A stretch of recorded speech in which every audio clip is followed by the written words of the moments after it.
Yeah, have you guys watched any other of the Olympics? Just, I forgot the Olympics were even going on.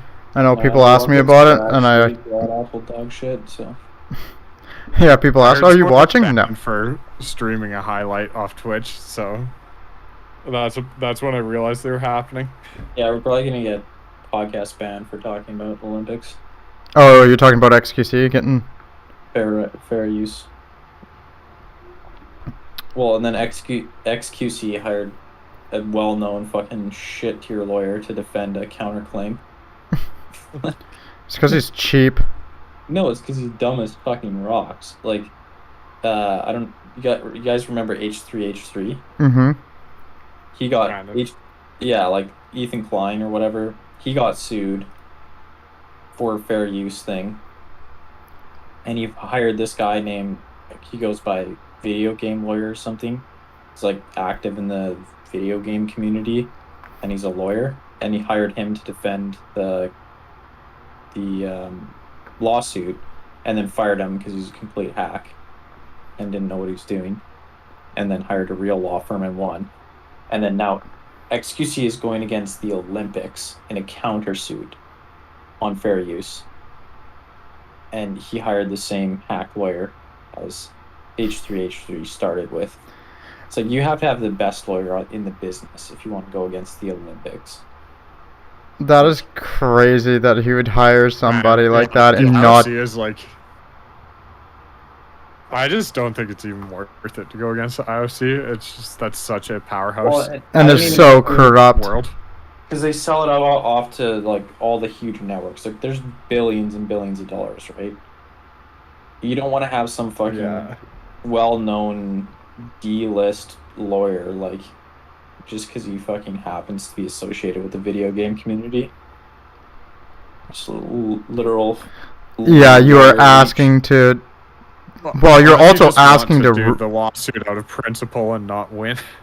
Well, the problem is, it's like, if you You do don't it out need of too much principle and money not being a win, lawyer. you can make the situation so much worse because you're setting precedent, right?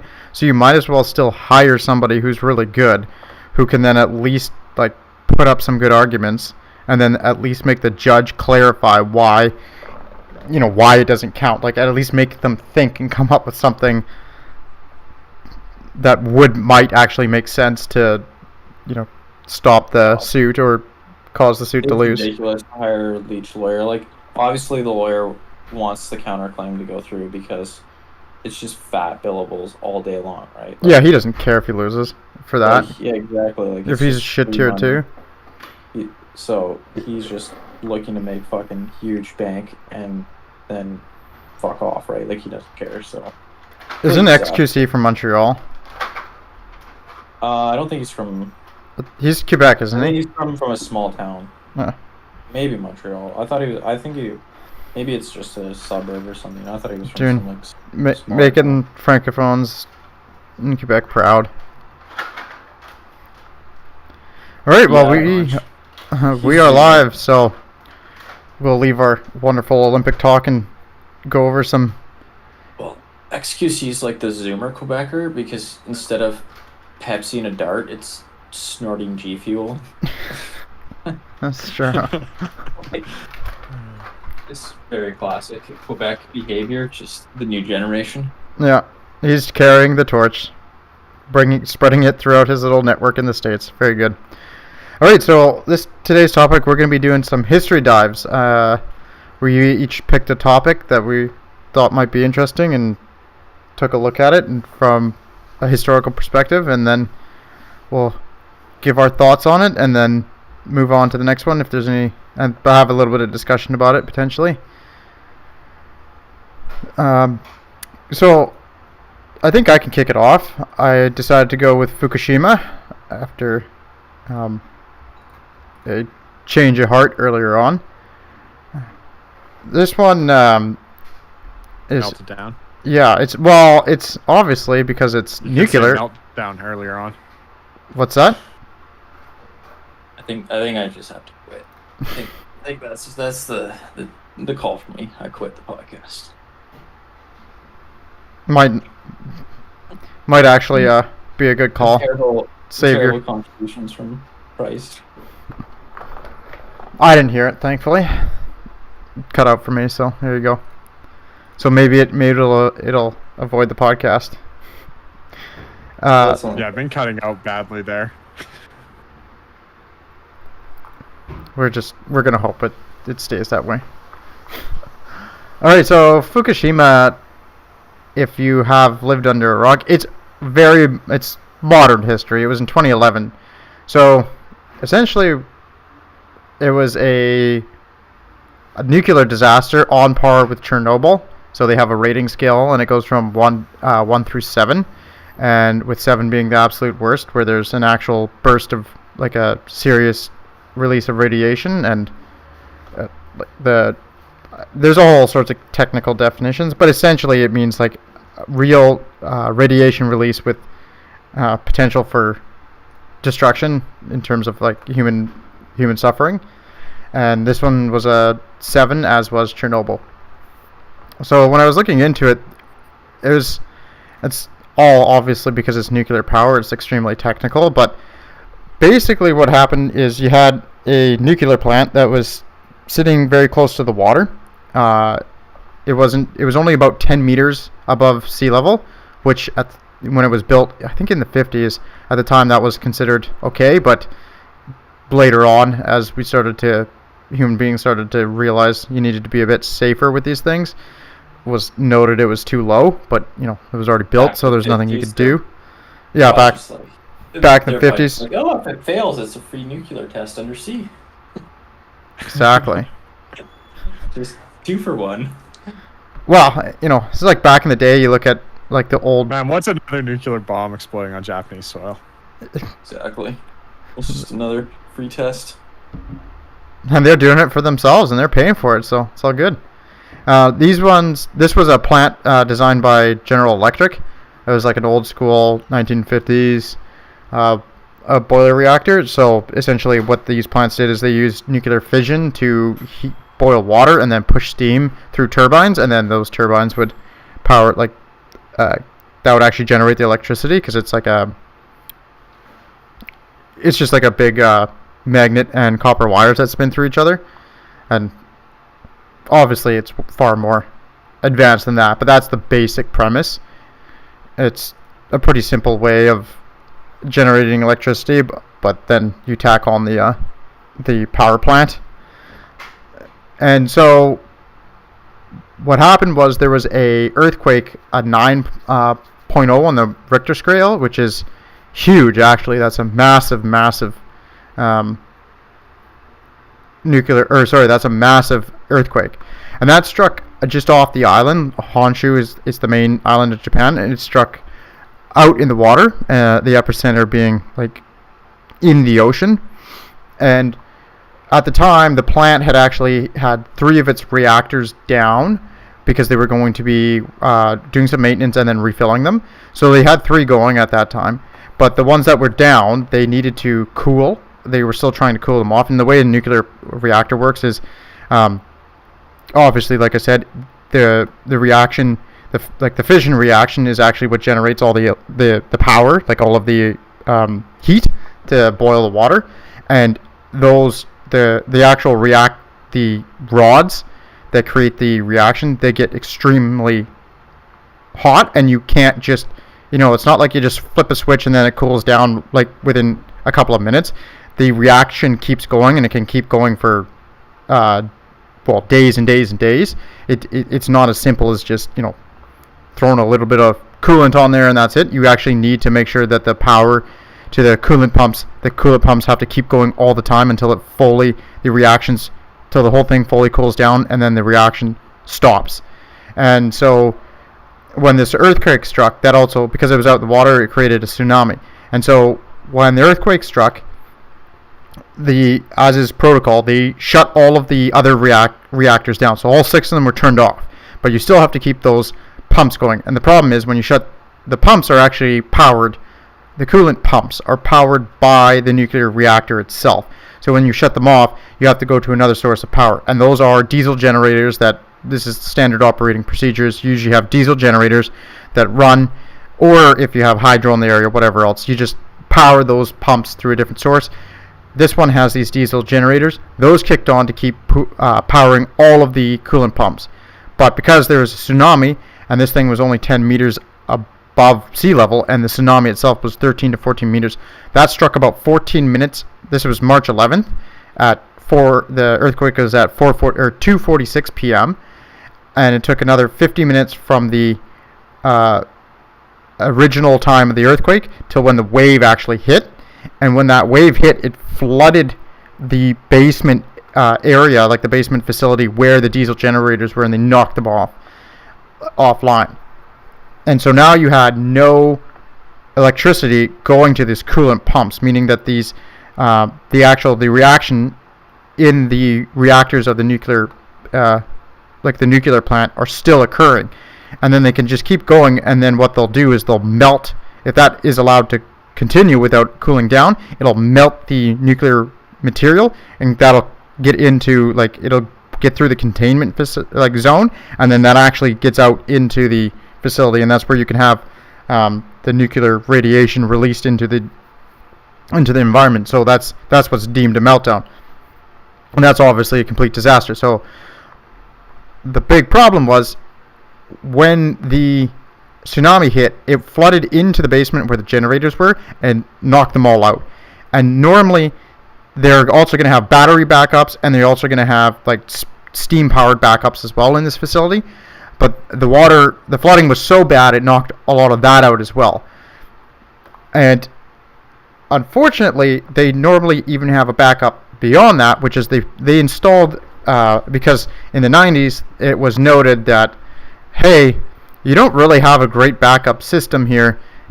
If you had a tsunami, you could render all your diesel generators useless because they would flood into there. So they built some backup generators up on a hill to prevent the total loss of power. But they forgot that you also require a switching station to route the power.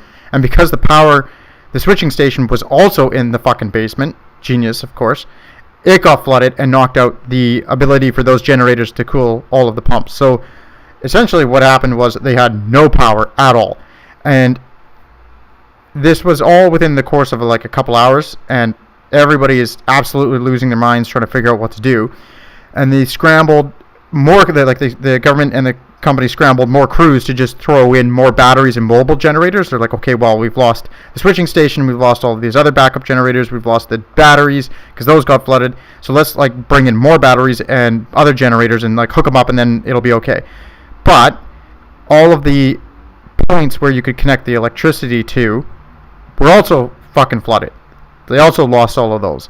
So what they had to do was they had to try to route, actually take these backups that they had brought to the station and try to wire them directly in. And of course that takes forever. You can't just do that within 15-20 minutes.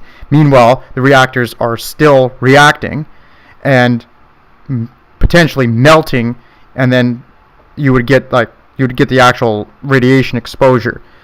And unfortunately, the flooding made it so difficult to actually get these other ones wired up that it took them days. And so one of the things that you'll note is when a nuclear reaction has a problem like this, it's not something you, like I said before, you can't just throw some water on it and bang, it's done, it's cooled down. They're so hot and the reactions are so powerful, it takes forever to actually get these things to cool down. But unfortunately, they wound up having some explosions as well, because the steam that was because the water was getting boiled off in the coolant tanks, where the rods actually are contained, where the actual nuclear material is, because you couldn't cycle more water in, that was all getting boiled off, and all that turned into steam, of course, and it oxidized zirconium, which then produced hydrogen gas in three of the, because there's 6 reactor cores in 3 of those units, and the gas mixed with the air, and then it hit critical level and exploded. This occurred 3 different times, 2 of the times injuring multiple people, 5 people the first time and 11 the second, but the 3rd time it actually blew out enough and breached the containment facility so that they wound up releasing a bunch of radiation. That was one of the actual radiation releases. And so due to all this lack of cooling and they fought this for days and days, they They were trying all sorts of ways to get the power up. They finally did get some power up, and they could start cooling these things down. But over the several it was about a couple of weeks that they were trying really hard. Units 1 to 3 had full meltdowns, so that their nuclear material melted, and then it got through the containment zones and into the. So essentially, these cores have like a small containment zone, and then they have a massive concrete one, and it even burned through the concrete, not all the way through the concrete, but they wound up having to dump a whole bunch of seawater, and like they were using water cannons and all this stuff to just dump water and to try to get these things from going complete, having a runaway reaction where it'll just completely melt down and then potentially explode. But because they dumped all of this water in there, that water became radioactive, and they didn't realize that there was cracks and whatnot, and that wound up flooding back into the ocean. So over the course of several weeks, they had water and whatnot that was radioactive getting spilled out. And so eventually it took them fully all the way to December of 2011 to fully get the thing under control. But in that time, they dumped a ton of radioactive material out into the water and in the land, and we obviously don't it's all audio, so you can't really see, but they have a huge chunk of Japan in this area that you just can't go back. Like, it's the nuclear power plant. So they had a 20 around the plant. They had a 20-kilometer exclusion zone, and they kicked everybody out of that. And then they actually had to extend a chunk of it inland to the east pretty significantly. It kind of like you have a circle that they had a containment zone, a 20-kilometer radiation. So half of it is out in the water, and then the other half is on land. But then they also had to extend the exclusion zone all the way out to the northwest of the island. Probably another 20 clicks or something like that in certain areas. So then you had another really large area that was also, and these were all evacuated. They took everybody out. So like everything was abandoned. And they were able to, over the next few years, start to move people back in because the radiation dump was quite bad, but it was starting to disappear really quickly. But there's still a very large chunk of this area that runs from the water all the way inland that they can't go back. So like nobody's in there. It's just a dead zone. And this actually poisoned the water enough so the water and the food in the area that they actually had to issue like don't consume advisories, and a part of the evacuation orders were that as well. So overall, it was like the disaster itself was it was truly a disaster. Like, this wasn't something like a small scale little fuck up. It was a complete fucking mess. And like, there's still tons of debate over, and I can't find proper data on like whether or not like the radiation that swept into the Pacific was going to like get to the western seaboard of North America and cause all sorts of problems there. I think from the one data that I could get was, because people argue it over it, and it's like implications all the time. I don't know. I just couldn't find anything that was like reliable enough. But overall, it seemed to be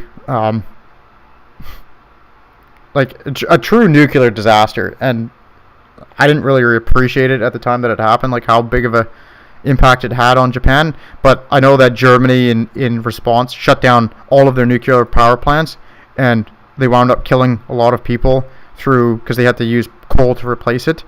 So there's been a huge shift away from nuclear in some areas because of this, even though it was like old crappy tech built in shitty ways that they were told not to do it.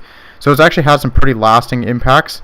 Like what I was saying with Germany is the public freaked out and they shut all of their nuclear plants down, but they needed to replace the power, so they switched to coal, and the decrease in air quality killed like 4,000 people a year, they estimate, since they implemented the new coal plants. So it's just, Fukushima had a pretty nasty impact, not just on Japan and the local area and the ecology, but just in general. It scared a lot of people off of nuclear and turned people into what would normally be like reasonable like opinions of nuclear into like thinking that it's they're like all stations or all nuclear plants are about to turn into this. This is old technology built in shitty ways and not up to code. The company that ran it, which is the Tokyo Electric Power Company, they directly said that they admitted that they were not doing things up to code and that they were cutting corners.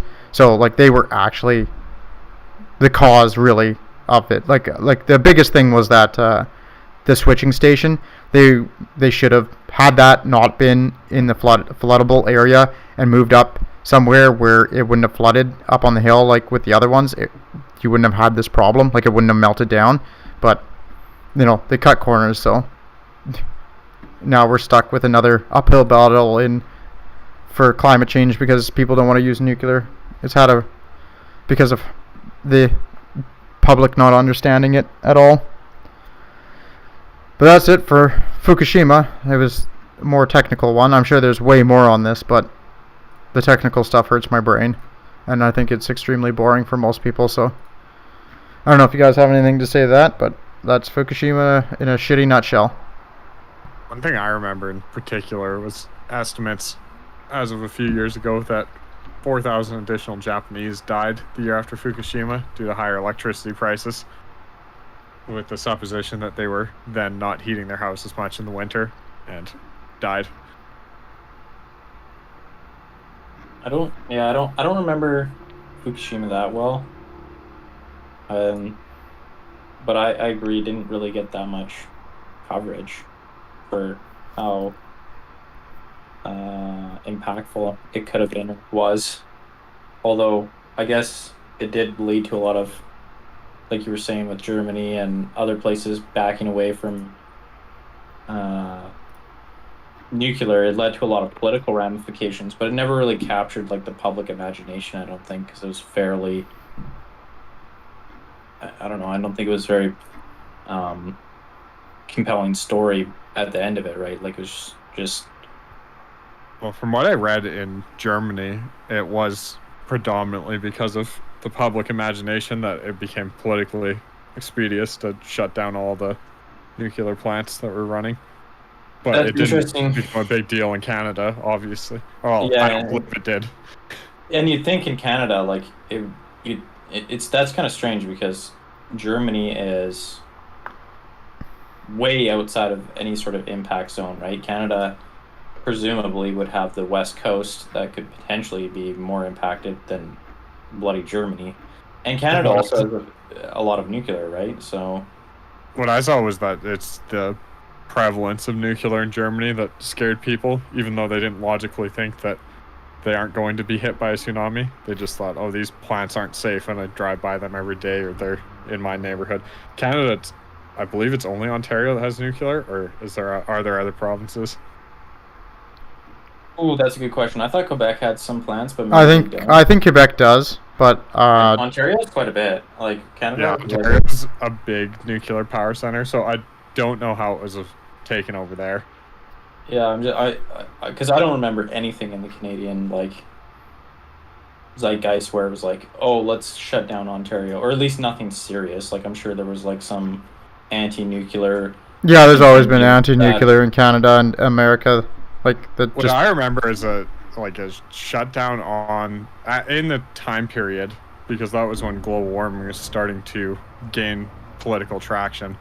There was discussion of opening up nuclear power plants in Western Canada, and I don't recall seeing any of those discussions published after Fukushima. Yeah, that could have contributed, but I just don't remember much of anything happening in Canada. I guess maybe in Germany was much more apparent.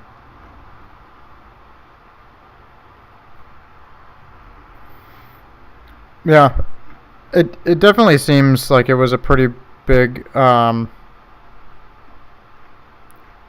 downgrade to nuclear. It scared a lot of people, and I think it really pushed the conversation in the wrong direction, which is extremely unfortunate because, like, it actually would be the thing that nuclear is like at the very least, it is the stopgap for global warming in terms of power generation. Anytime discussing nuclear, you got to plug the CANDU reactors, because CANDU reactors use heavy water rather than normal water.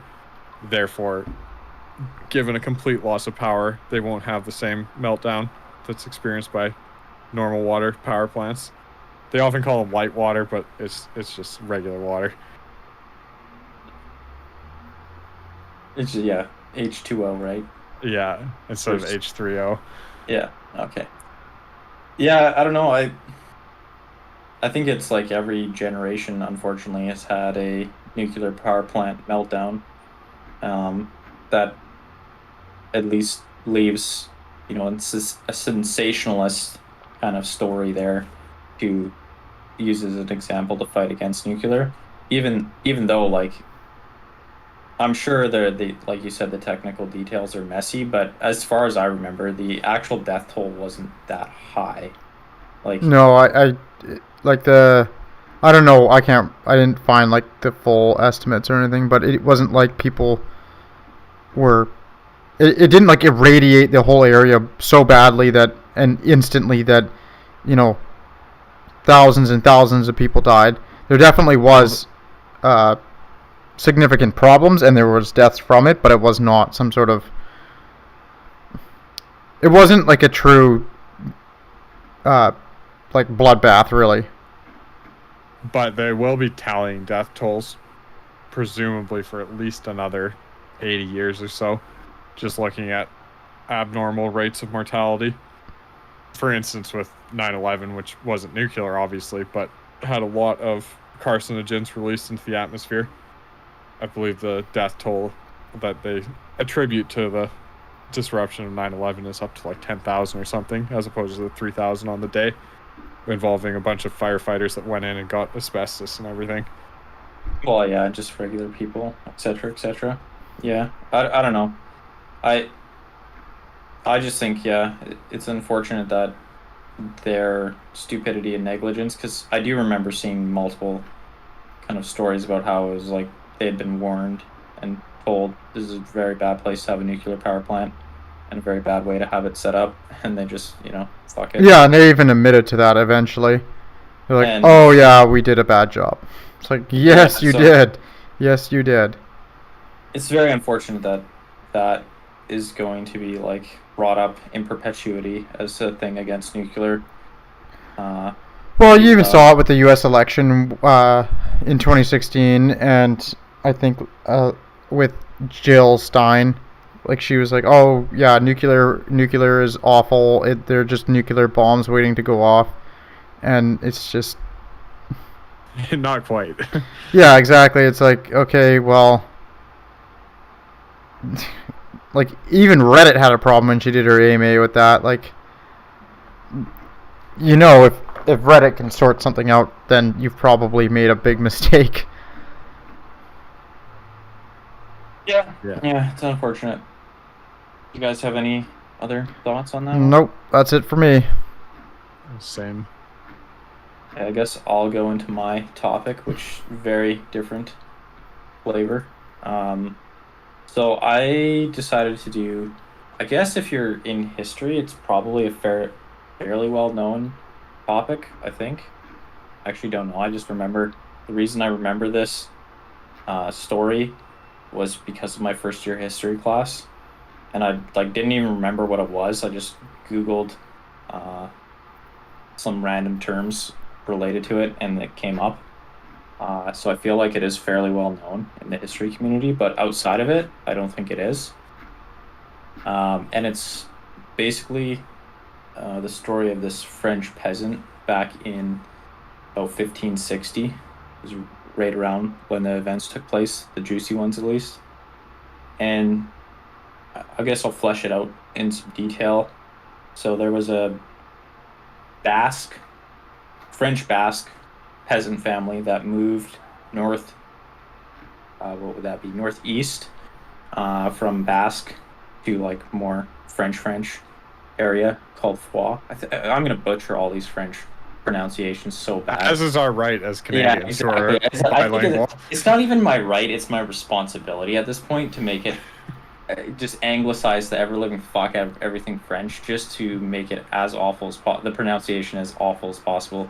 And so I'll stand by that. So foie, whatever, foie. That this area is specifically this little village called Artigat.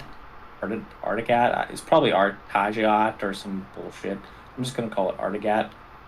And it's a bit like it wasn't that far. I guess still like a 3-week walk in that time, but it wasn't that far. But it was definitely in that time you had a lot of like local customs and stuff and languages and all that stuff. So the customs were a bit different.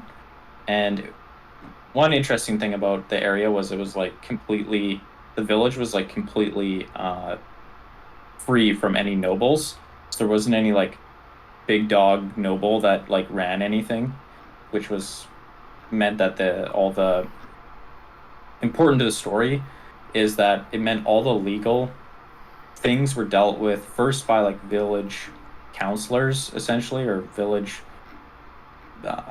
officials, and then if it couldn't be resolved there, it was brought to like the court in the nearby town, and if it couldn't be resolved there, then it was like brought to Toulouse, which was like the kind of big city in the area. So it wasn't like if there would have been nobility in the area, it would have been handled in their like the nobles' court, which nobles at that time obviously were power hungry and capricious. So like, anything could happen. But anyway, so this family, the De Guerres, moved there. They changed their name to Guerre, and Martin was born. He's like the main guy that we're going to talk about, Martin Guerre. And they did pretty well. They became like a relatively well-established family in the area. And Martin was eventually married to Bertrand de Rolls, and the de Rolls were like fairly like upper crust peasants. I mean, whatever, upper crust peasants. Like they were one of the more well-off peasant families. So that was kind of like dirty kulaks. Essentially, like they had some more property than your average. They weren't sharecroppers. They had some money. They had some property. They et cetera. Like they were doing pretty good overall. So that was kind of like proof positive that the Guerres had made it in their new area, that they could marry their son off to a daughter of like one of the upper crust families. But anyway, here comes one of the strange things. I don't know like how common this is or was back in the day, but anyway, they got married and they just didn't have sex for 8 years.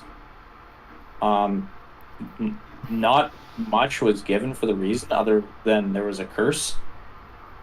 Literally some shit about a curse, Martin being cursed. I don't like curse with impotence. Like that's the thing. It wasn't that he was impotent, because it's not like, well, it never explicitly said that. Like it was like he was impotent, but it's just like they literally just didn't have sex. Like Martin never initiated sex with her for 8 years.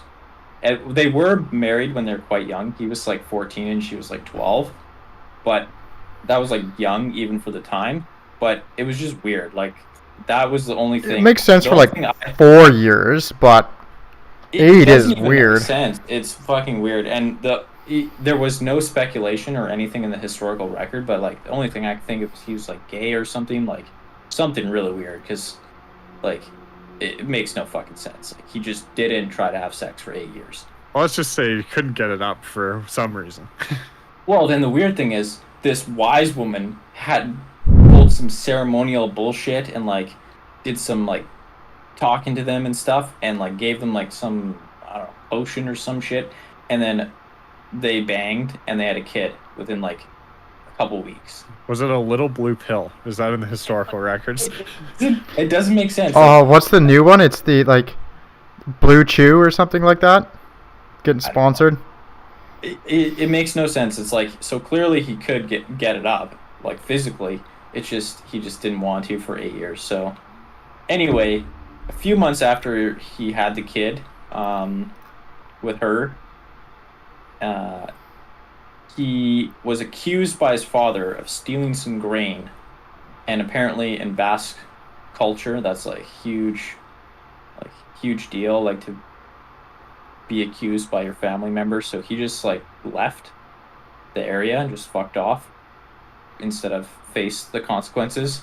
And it seemed like it was maybe not necessarily him actually stealing. It was just like a power struggle within the household, and one of the power plays was the father claiming that he had stolen grain.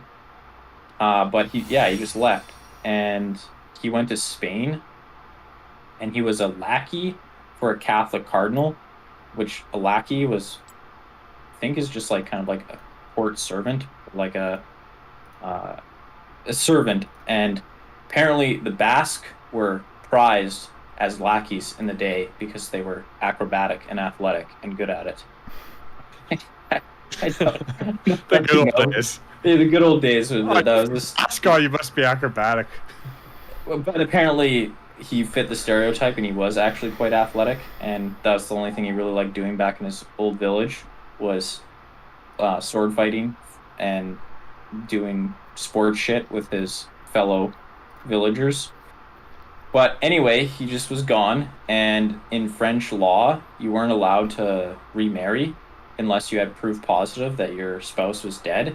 So Bertrand was just like stuck in her village without a husband and couldn't end the marriage, couldn't remarry. But eventually, Martin's father forgave him and made him the sole heir. And when Martin's father died, his uncle administered the will and his inheritance for him. So he's basically like the person taking care of all his land. And he had like a decent amount of land. There was some like old land in Basque country and some new land in the Artigat, or whatever the hell it's pronounced. And so there, he had a bit of an inheritance, but he was just gone and not around. So Bertrand was just trying to make it the best she could.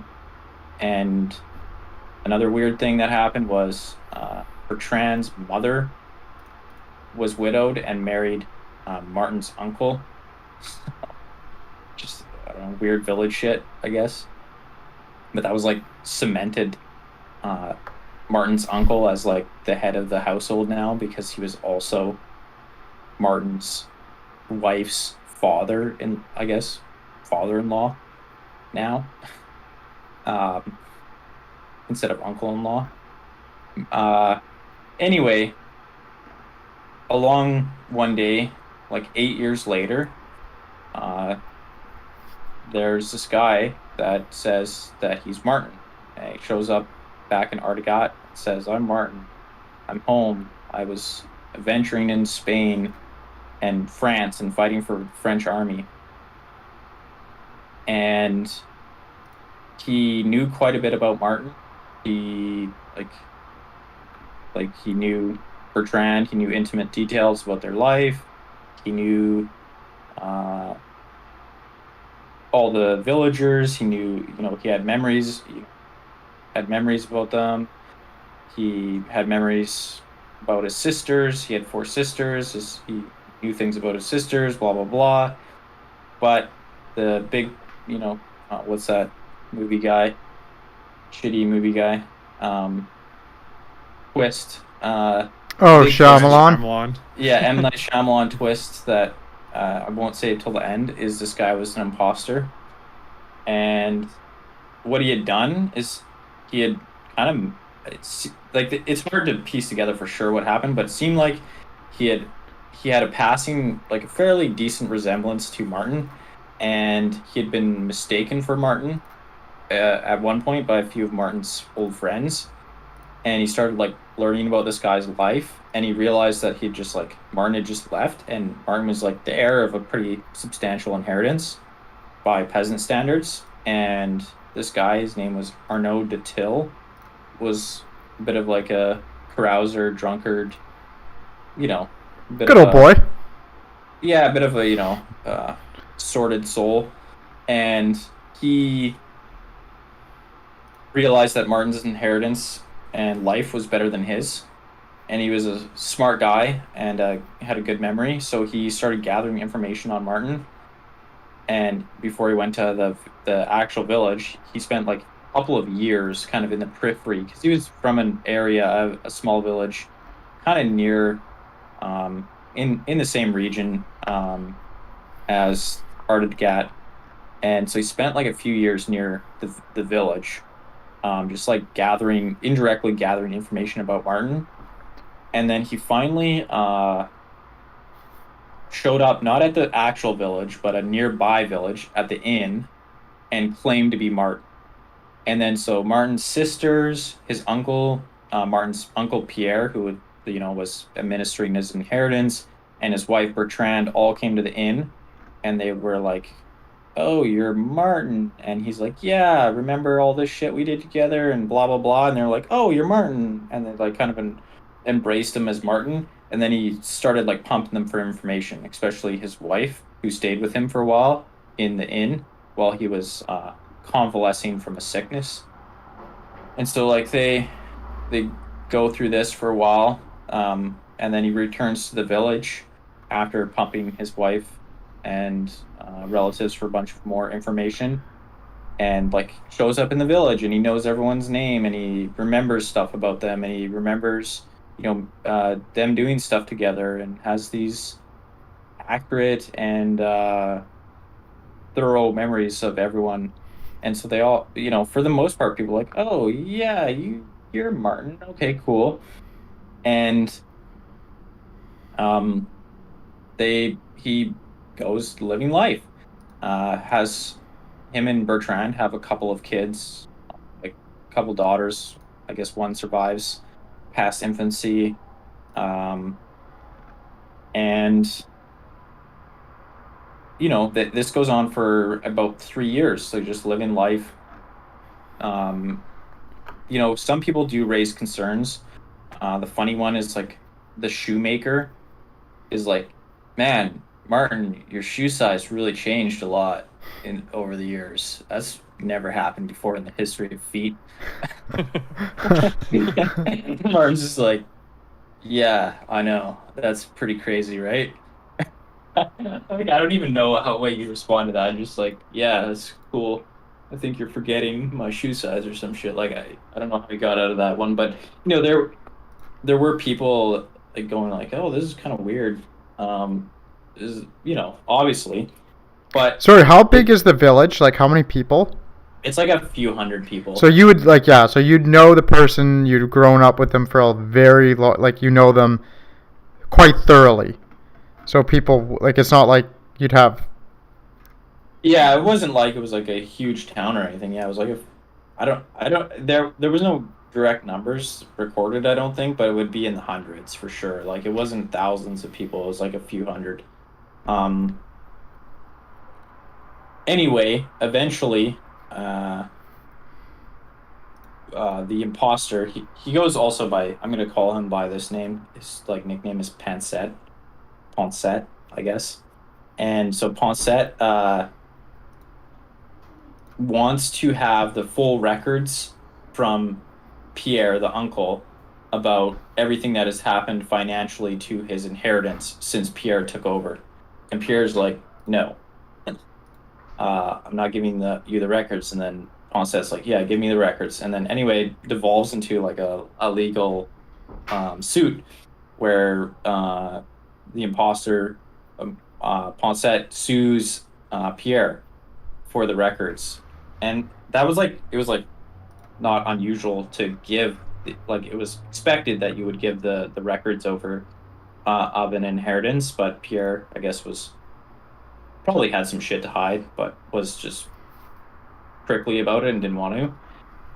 But anyway, this got Pierre riled up, and Pierre started to kind of do a little bit more digging on the apprehensions and rumors people had about this supposed Martin, and eventually accused him of being an imposter, and he brought a lawsuit. He basically, on behalf of Bertrand, the wife, brought a lawsuit against Poncet, claiming him to be an imposter, and got him thrown in prison while the inquiry was to take place. And so what the first basically inquiry that was going to take place would be at Ryu, which was like the nearby town, the kind of medium-sized town with the with like the first level of courts, because clearly the village kind of locals were not able to handle this one on their own. And one interesting little tidbit before going on to the trial was there had been a soldier that had gone through Artigat and been like, this guy's had like said directly, this guy's an imposter. I know the real Martin Guerre, and he lost his leg in war and walks on a wooden leg now, which is true. Which Martin had actually gone to Spain, had been a lackey, and then he had gone to fight for actually the Spanish crown against the French. So kind of a treasonous traitor by some estimations, fighting against his own country. And he had lost a leg in Flanders in a battle. So that actually like was one of the big pieces that Pierre had used to kind of like support his case against Poncet in the first place. But anyway, they go to have this first trial, and it's a pretty big trial. Like it lasts several months. 150 people were eventually interviewed from the village. So I'm assuming like that's basically like half the fucking village population. Probably pretty much anyone who was alive to have known Martin at some point. And also some people also that would have been relations of Poncet when he was younger, who testified that, no, yeah, this guy's definitely Poncet. I know him from before he claimed to be Martin. This is Poncet. And yeah, so it was a pretty long trial, but in the end, the judge in Ryu found Poncet guilty and sentenced him to death, which was, he immediately appealed the sentence, and it went to a second trial at Toulouse, which is like the big city with the like appeals court, essentially would be what it would be called. And there was this like big shot lawyer guy there. There's a bunch of like lawyer or judges involved, I guess, but the main guy is Jean de Coras, and he was like assigned to be like the reporter, I guess is what they were called, and they were in charge. So he was like the main judge assigned to the case, and he was supposed to summarize it and recommend a sentence to the other judges. So he'd like summarize it for them, and then they would like read a summary and like make their call based on his summary. And it was first Pierre and Bertrand that testified, and in the French legal system at the time, I don't know if it's still the same way, the accused basically gets to confront the witnesses in the same way that, you know, basically cross questioning or whatever you call it. And Poncet's testimony was so good in the face of this, you know, him questioning Pierre and Bertrand, that the judges were leaning towards innocence, and they actually threw Pierre and Bertrand in jail because they were, you know, they were thinking at the conclusion that it would probably be false accusations, and they were gonna, you know, bring against penalties against Pierre and Bertrand for false accusations. So it was looking pretty good for Poncet. He had like really learned his history of Martin, and he had clearly sharp memory and was good at thinking on his feet. So his testimony was very believable, and he also had Martin's 4 sisters who were on his side, saying, "Oh yeah, this is definitely Martin. We 100%. This is our brother." But at the final hour, this one-legged, wooden-legged Hobolo shows back up, and it's like, "I'm actually Martin Gare," and he not 100% sure how he just showed up in the nick of time. Some think it's pure coincidence, but I think the prevailing opinion is through the grapevine, he heard about a trial involving him and decided to come back and set the record straight. And even though the Ponset, the imposter, was actually able to like better recount memories about his Martin's early life than Martin was, as soon as people saw him, pretty much, it was clear that he was the real one, like, to them. So, like, the sisters flipped. Bertrand was like, "Oh, this is clearly the real Martin." Pierre was able to, they did, like, a old school lineup where they, like, dressed a bunch of people in the same clothes, including the real Martin Gare, and then asked Pierre to pick out Martin, and he was easily able to, because clearly it was him. And so, like, just the weight of the evidence became overwhelming, and Ponset was exposed, and the judges flip-flopped from their earlier leaning, upheld the original decision, found him guilty, sentenced him to death, and then he was executed in the village in Artigat. And then the main judge, the Koras individual, he was like a big shot legal guy. He'd been fairly well known in the region before this case. He wrote up the whole case because he had seen it all firsthand. He had all the evidence and records, etc., and he just wrote up a whole book detailing this event. And there was another chronicler who was also kind of in the area, involved in the law, that also wrote up a full account of this. So there's like 2 full historical books detailing this case that survived till now. So it's like actually quite a well documented case. And so like a lot of the details are confirmed in records and stuff. So yeah, it's just a truth, or life is stranger than fiction type scenario where there was this imposter that got away with it for 3 years. That's such a weird ass story. Yeah, it's a banger. Yeah, that's absolutely hilarious, and also like really sketchy. Like, If someone ever tried to impersonate me, and they came in with a bunch of childhood memories, they'd be outed instantly. It's like, we all know he doesn't remember anything from his childhood. Like, come on, you can't pull that.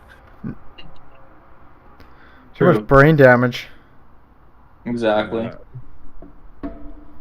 I thought it was interesting from just the history, because it does make a bit of sense that you were able to pull this shit off a little more easily back in the day, because there was no pictures. It was even noted that there was no like portraits done of Martin when he was younger. So these villagers had not seen this guy for 8 years. Yeah, like you could change a lot, right?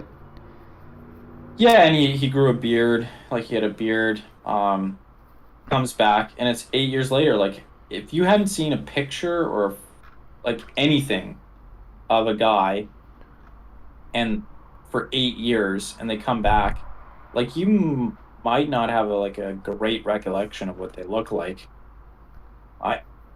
It's so weird thinking of something like that in like the modern era, where someone, an acquaintance, you add them to Facebook and you see pictures every fucking couple weeks of the person, right? Like, you don't forget what they look like. Get a live stream of him fighting the French on the Spanish side this day and age. Yeah, Facebook Live of him losing his leg. Yo, I just got my leg blown off. This is fucking crazy. Bleeding out real hard, Like guys. that. Might not make it. Lol. Yeah. It's a good. So, well, yeah, and it was actually kind of funny. I got like this information from a book that was written about this but took a lot of the book takes a lot of its information from the two firsthand, like the two original accounts. But in the book, there's an argument that Bertrand, the wife, is complicit in this. Like, she's an accomplice of Poncet. She basically, Poncet shows up, pretends to be Martin. She knows it's not Martin. It's like, okay, well, I have a husband again. At least, it's not my actual husband, but at least I have one, and this guy can, like, run. Be a male. Yeah, like stop the house from collapsing, essentially, because I'm like, trying to deal with everything else. Because she was basically at the mercy of Pierre, the uncle, right? While Martin was gone, so now she has her husband back, and he gets to, advocate for her and help her out. And so that's the line. Although I did find another historian who critiqued the book and made a fairly compelling counterpoints to her at least being a deeply explicit accomplice, in the sense like they actually like talked about it, etc. One of them is Bertrand was the plaintiff against Poncet in the first place. I mean, Pierre did bring the case up, but she accepted the position as plaintiff essentially once the case was brought. And why would she continue to be the plaintiff if on like there was basically two outcomes that could have happened with her continuing to be the plaintiff. Poncet gets executed, so her supposed accomplice that she's doing this all for gets executed, or if Poncet, managed to wriggle off, she gets thrown in prison for false accusations, being the plaintiff. Like, why wouldn't she just drop the case and be like, no, sorry, I don't want to be a plaintiff anymore. I'm not cool with this. This is, doesn't make any sense. And then another weird thing is that, like, Bertrand didn't get any punishment once, like, the real Martin Guerre showed back up and was like, I'm Martin Guerre. She didn't get any punishment for false accusations, obviously, because they weren't false. But the courts also didn't punish her for adultery or anything relating to falling for the imposter, for not or failing to recognize the imposter. So basically the logic is, why would have they imprisoned her on suspicion of false accusation if they, in the end, I don't know if I'm making my point great, but basically the book argues that obviously she got thrown in prison for false accusations, but they also, at the end of the trial, when Martin returns, they also like kind of shoo her away and like don't like invite any more testimony in order to cover up her role as an accomplice. Like, why would they do that if they thought she was bringing false accusations? It logically makes no sense. They obviously thought that she was just a innocent dupe from the beginning, and they never suspected her of being an accomplice. There's no like historical evidence of her being like an accomplice. There's none of the testimony from any of the witnesses, nothing. No one suspected her. No one provided any evidence. And the only evidence that the book's author presents basically is like, oh, well, they had sex. It's her husband, and they had sex. And then she had sex with the imposter. She could tell the difference because they had sex. And I don't think that rings true in this case, because if you recall the beginning, they didn't actually have sex for 8 months. or 8 years. They only had sex like maybe a couple of times, and then Martin fucked off once they had the kid. Like it wasn't like it was they were literally not having sex for most of their relationship. So I don't know. It's just I do tend to agree. Like the book was a little over ambitious in claiming that she's like some wily accomplice. Yeah, that doesn't make a lot of sense to me. Well, I think it's probably a little bit more in the middle, right? Where she might have had her suspicions, but she Well, let's say, convinced herself, right? yeah, she has the incentive to convince herself too, because Yeah. life gets easier when you have a husband those days. So I don't think she was an explicit accomplice that like, you know, talked with, talked to him and was like, "Oh, you're an imposter, right? Oh, let's like," because in the book it's implied that they like work on you know, on an alibi essentially, and like basically do flashcards to like drill like memories into Ponset's head, etc. Like, and I think it was more like she was like, this is probably too good to be true, but yeah, I'm just gonna lie to myself and accept it. Yeah, Good I enough feel for me. like the author of that book probably underestimates how easy it is to get information out of people without making it obvious you're getting information out of people, like leading questions and such to learn more about your supposed past life. Yeah, I think it's more just like one of those things where it, people are just it's pretty easy to lie to yourself, right? Like Yeah. and rationalize and convince yourself of um yeah, convince yourself of something even if, maybe you have this apprehension or sneaking suspicion is just, this is easier. Like people have rationalized and lied to themselves about things far more quote unquote obvious in my opinion.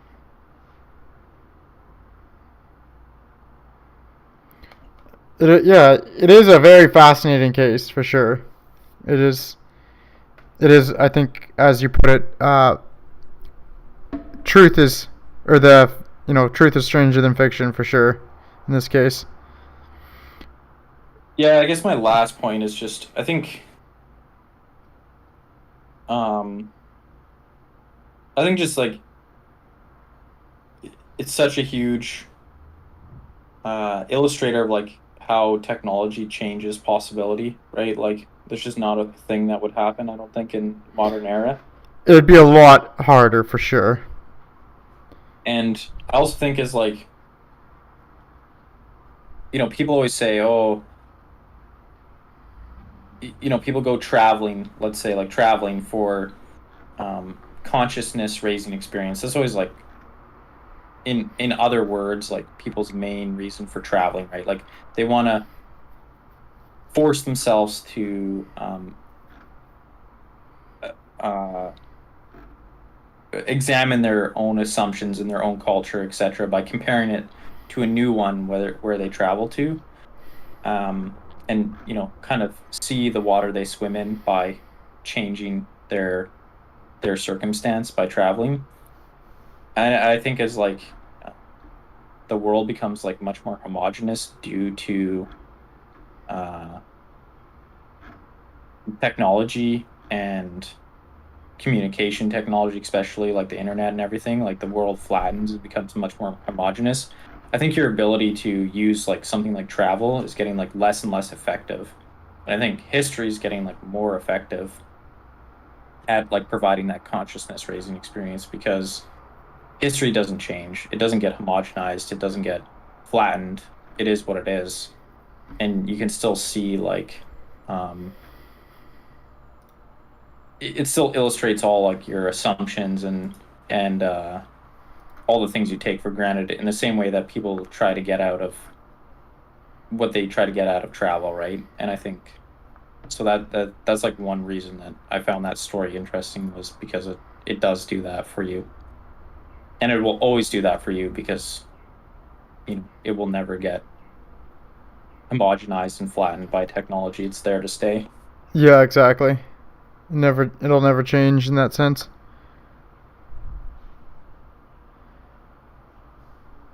All right. Anything else on that one? I'm good personally, but if you have anything else, if not, we can move to prices. Yeah, I'm good. Yeah, I think I've talked enough. Okay, Price, what do you got? Well, speaking of people's ability to convince themselves of things that are convenient, I've delved into the very small and brief and historically insignificant topic of the National Socialist German Workers' Party. It might be known by a better name. Should I refer to the more commonly known name, or should we go by, like, not trying to get the YouTube stricken? I feel like I'll slip up anyway. Just call them what it is. Yeah, so the Nazis. A spade a spade. Call a spade a spade. And just looking into basically how the Nazis came to be historically.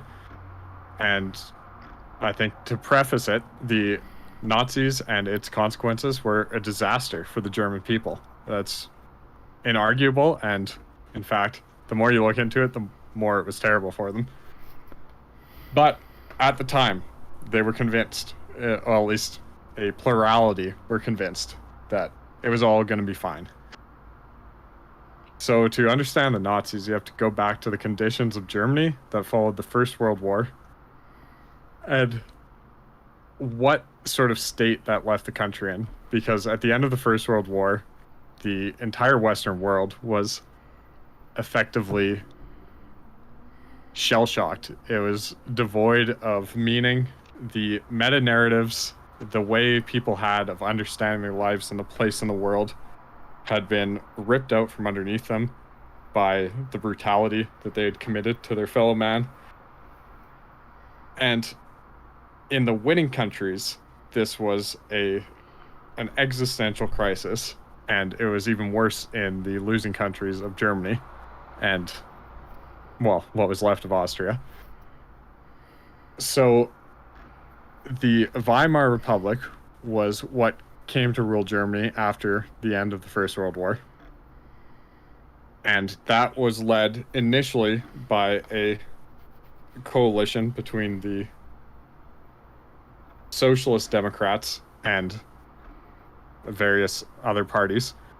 And the Socialist Democrats, pretty much the Germany after the First World War had to be run by socialists, because the reason Germany, or the fallout of Germany losing the First World War, was that the working class felt oppressed and disenfranchised, and like they weren't getting their way in life, and there were roughly 17 million of them, depending on how you do the calculations, such that in 1920, and this illustrates exactly why it had to be socialist, there was a military coup by the Free Corps, which was definitely not the army, but made up of old army units that went around fighting and killing communists because they were worried about a communist revolution, and the actual army, which was limited in size and so couldn't handle all the communists at once, staging a coup in Germany and taking control of all of the authoritative buildings and Berlin itself. And that coup lasted about a week because the government in exile in Dresden just called for a general strike. 16 million German workers decided to put down their tools and go on strike.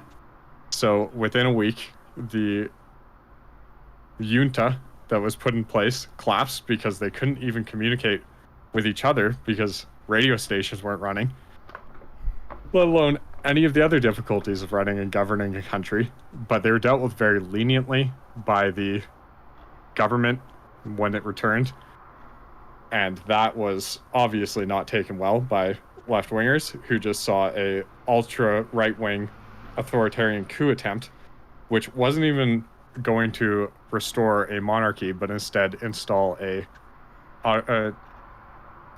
what would the term be? Autocratic dictatorship of strongmen and military generals. So them getting off was pretty ludicrous by today's standards. There were definitely dozens of people that died in that coup, and nobody was executed for their part in the coup. And the result of this, in the most extreme sense, was the Ruhr industrial region of Germany, which is this industrial heartland, refused to join the government and took up arms with 50,000 troops to stage their independence as a communist nation of the Ruhr, which was put down by the army and the Free Corps that had just days previously staged the coup. So they were pretty ruthless, and there were thousands of deaths in that revolt, and that splintered the left wing in Germany, the traditional left wing, which was social democratic, irrevocably, because they effectively just saw the right-wingers stage an actual coup and have no repercussions. And when the workers staged a coup, they just got the bullet. So socialism was the way. Communism was not the way, because that was viewed as the reason they lost the First World War in most circles, due to communists inciting strikes in 1918, which obviously was not the reason they lost the war, because they wouldn't have been striking if they hadn't run out of food, and they wouldn't have run out of food if they weren't at war. So the country just could not continue, but they needed an excuse for why the country couldn't continue, and they blamed the communists.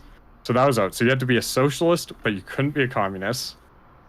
And the solution to that was a sort of national socialism that arose in various forms, the most successful of which we now know as the Nazis. And so the way they differentiated themselves from Marxist socialism or communism was that the unit which they wished to homogenize the society into was not the working class, but the race. So instead of creating a dictatorship of the proletariat, they would create a people's government, and that meant that Germans controlled what Germans did. It sounds silly when it's not the proletariat, but they effectively viewed the race as the nation and the nation as the race. So that Germans would all work together for the good of Germany, and they would get rid of all class distinction. And in the long term, they wanted to get rid of religious affiliation. They wanted to get rid of anything that divided one German from another. They wanted them to all be unified in their Germanness, which of course necessitated, well, the proletariat want to get rid of the bourgeoisie. What do the Germans want to get rid of? And that was a simple answer, which was the Jews. Because the communists were blamed for the loss in 1918. And who ran the communist parties in 1918? I don't actually know whether it was actually the Jews, but they convinced people it was the Jews, whether or not it was. So you now had a national socialism defined by race, and your enemy was the Jews.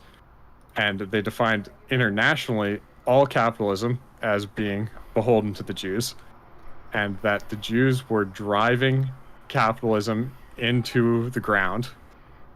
So Marx and other Marxist socialists saw what they called the crisis of capitalism, or shrinking markets, which the Nazis agreed with, which was that industrialized countries could not feed themselves, and so they relied on producing industrialized goods, commodities, to sell to non-industrialized countries to get the food to feed themselves. But the problem being that those non-industrialized countries would industrialize, and then they would themselves need food to feed themselves. And a number of food producers in the world would decrease until there was nobody who was looking to buy industrial output, at least from a international market. They would, of course, use their own industrial output instead, because they couldn't afford to sell food for industrial output. But then there was also no one to buy industrial output from, so you would have to have a massive conflict. And this sort of end game was seen as inevitable in many circles. And this would then, because this was the inevitable end game of capitalism, would draw the world towards international communism, which was not just controlled by the Jews, but a totalitarian control by the Jews in the Nazis' mind. So that was what they viewed as the end game. So they thought, on, say, the political spectrum, the right was captured by the Jews because that was capitalist, and the left was captured by the Jews because that was communist. So they viewed themselves as in the middle, in the non-captured by the Jews area, the only party for the Germans. So It all this is makes the sense setup. now. It all makes sense. Yeah, so this is the setup for their ideological footing. So they were the original extremist center. Exactly. Well, I think, depending on who you ask, they wouldn't even put themselves on the spectrum. They would be not a political party as much as a movement, if you were to listen to Joseph Goebbels. They were just whatever, not Jewish was they defined themselves as. Exactly. And that really does come down to the very core of Nazi ideology, is that without the hatred and discrimination against the Jews, they lacked strict defining features. That was their strongest unifying impetus. And so in the 1920s until the 1930s, when they actually took power, there was a variety of positions as to how they would actually implement their form of socialism.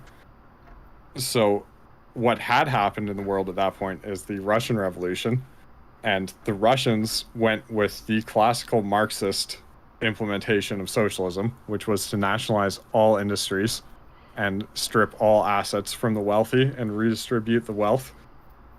So that was a very popular perspective. In fact, the most popular perspective for much of the 20s in the Nazi Party. And that has its own term now called the Stasserites. And it's debated historically as to whether they were really different than the Nazis or if they're just a little bit different. And they probably wouldn't have classified themselves as different, but in the current context of political ideologies, they're usually classified as more left-wing than the Nazis because they want the classical overthrow of private property and private business.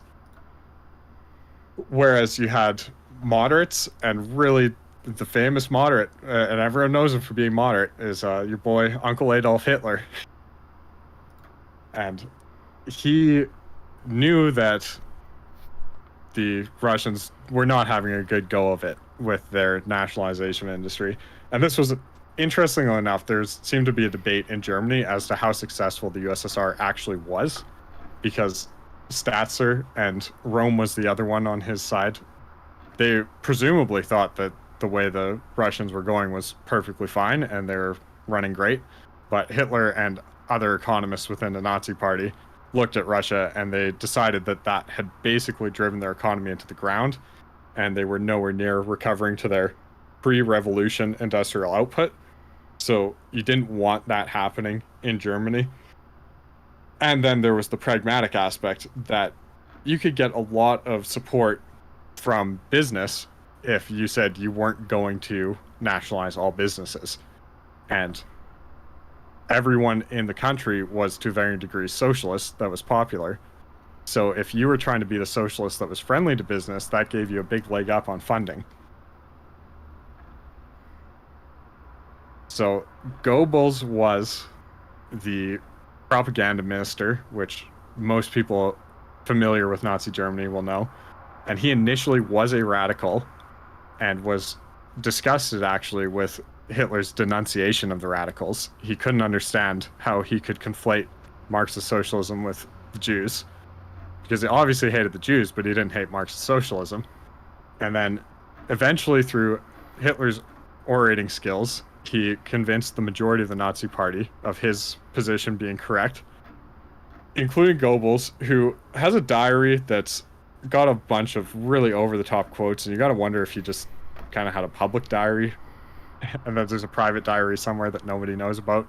But in his diaries, he talks about watching Hitler give a speech and how he understood everything Hitler was saying, and he realized the error of his ways, and he was in love with Hitler now, and Hitler was a simple but brilliant man, a true genius. And it's like, okay, Goebbels. And laying it on thick. yeah, so Statzer remained in the party, but his attempts, and he had private discussions with Hitler because he was right up there in the party. His attempts to move them towards a more socialist direction were thwarted. And the last true attempt to split the Nazi Party ideologically, and possibly the last hope for Weimar Germany, was the election in 1932. The chancellor offered vice chancellorship to Statzer. Well, first to Hitler, who denied it because he didn't want a fake position that had no power to appease the Nazis. So then they realized, well, if we can't appease the Nazis, we could appease Statzer, and Statzer still has a large amount of support in the Nazis, which could fracture their party. And Statzer's considering this proposal, and Hitler catches wind of it.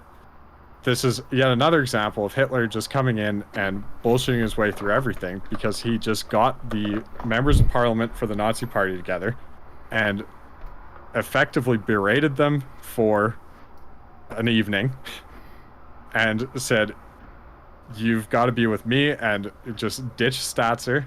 And they did ditch Statzer, and he left politics. And then they had to call another election because they couldn't form a government. And in that election, the Nazis lost seats, but still were allowed to form the government because they were the largest elected party. And the rest is really history, because that was the last free election that Germany had. So that was the last real chance for a Republic Germany to survive, if they had managed to get the socialist Nazis split from the less socialist Nazis, or the pragmatic Nazis, which they failed to do.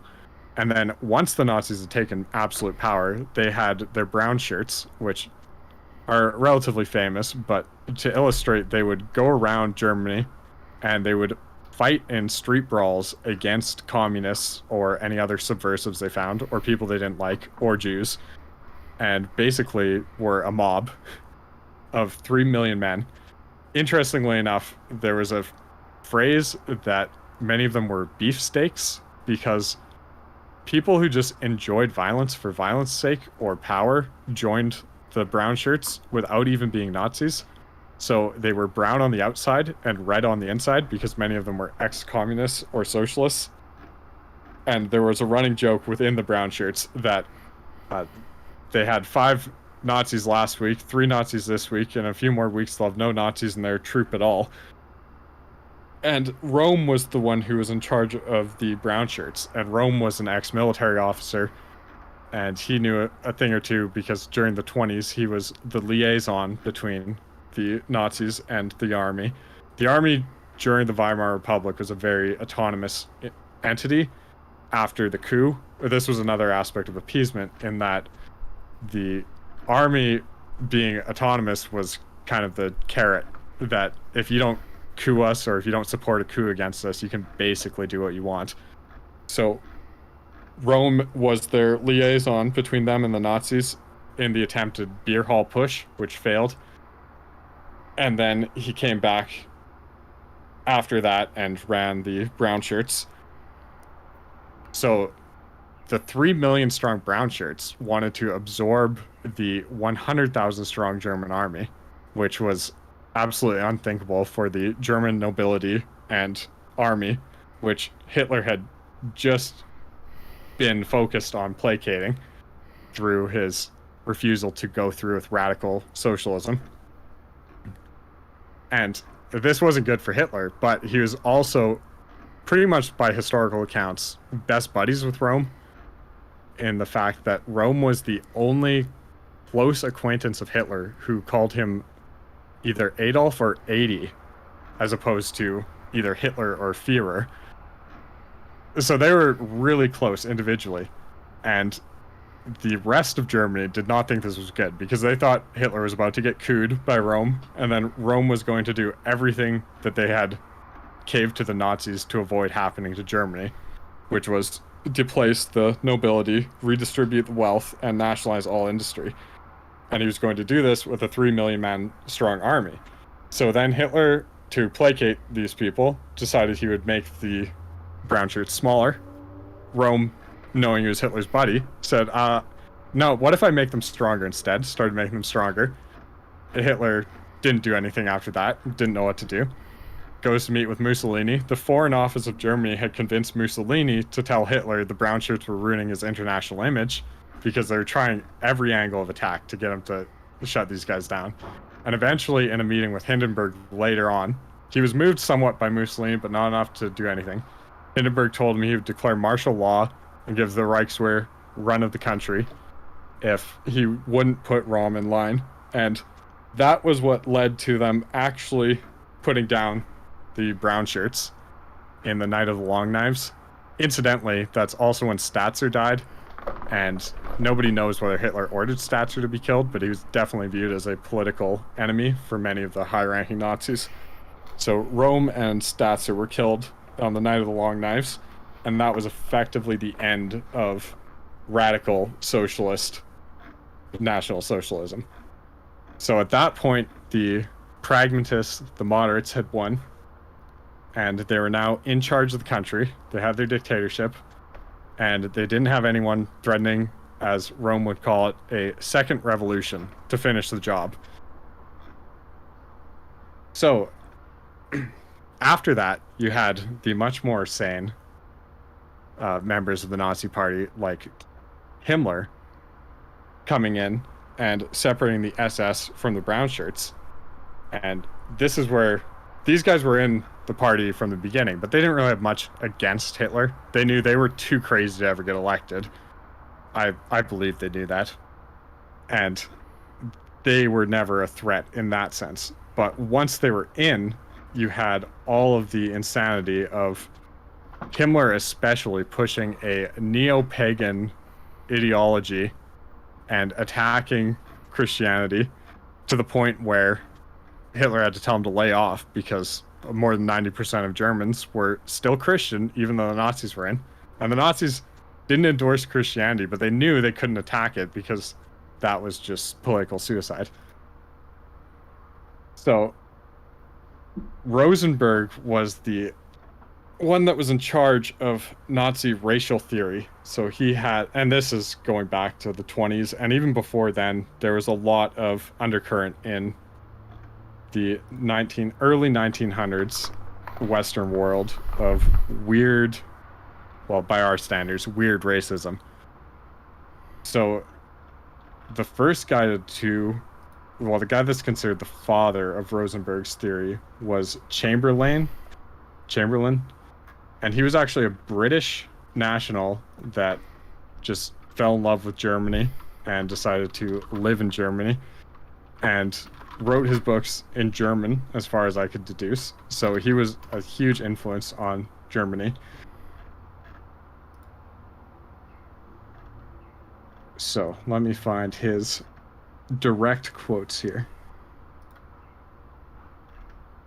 So he was the one who came up with the idea of the Aryan race, but his actual meaning by Aryan race is very different than what's been filtered through the generations since the 30s, which is that all Europeans were Aryan, but that the Nordic Aryans, which included the Germans, were the superior of the Aryans.